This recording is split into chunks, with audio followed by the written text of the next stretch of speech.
sa sanlibutan na nagiging dahilan upang tao'y makagawa ng kasalanan.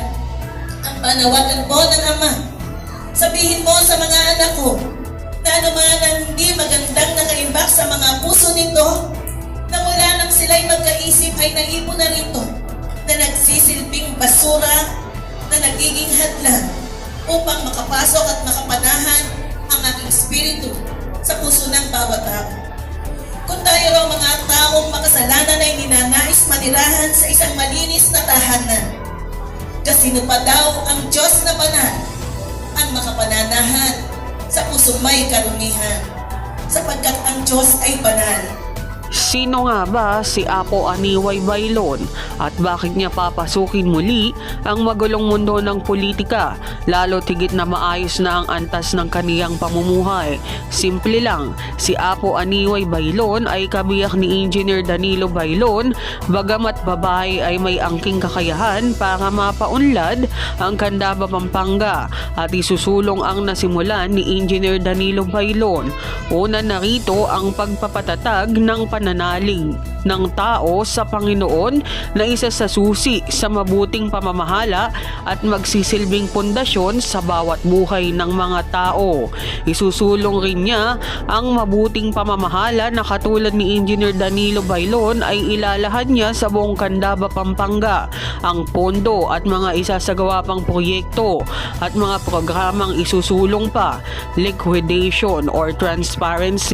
Pagtutuunan rin ng pansin ni Apo Aniway Bailon ang programang pangkalusugan. Bakit?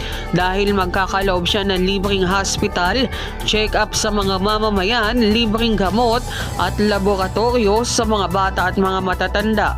Pagkakaloob ng ayuda sa mga may sakit na mga matatanda, bata, PWD at mga mamamayan na nangangailangan pa.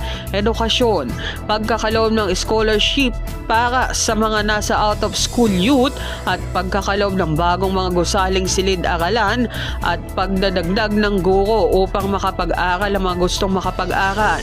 Susuportahan din niya ang mga magsasaka at mga mangingisda sa makabagong panahon. Kahit siya'y babae, kaya niyang pangalagaan ang katahimikan at kapayapaan sa buong bayan ng Candaba. Susugpuin ang anti-online gambling na nakakasira sa buhay ng mamamayan, pagsugpo sa mga iligal na droga at pagprotekta sa mga kabataan upang malayo sa mga masasamang bisyo, at susuportahan niya ang iba't ibang sektor sa Candaba upang mas lumawig pa ang mga proyekto na kanyang pangarap noon pa man, ang maging maayos ang pamumuhay ng mga mamamayan ng Candaba, Pampanga at papalawigin ang turismo sa bayan na ito gamit ang Pasikuyaka Festival. Kaya ikaw, bilang mamamayan ng Candaba, Pampanga, bago naman para mas mapalawig at maisaayos ang bayan.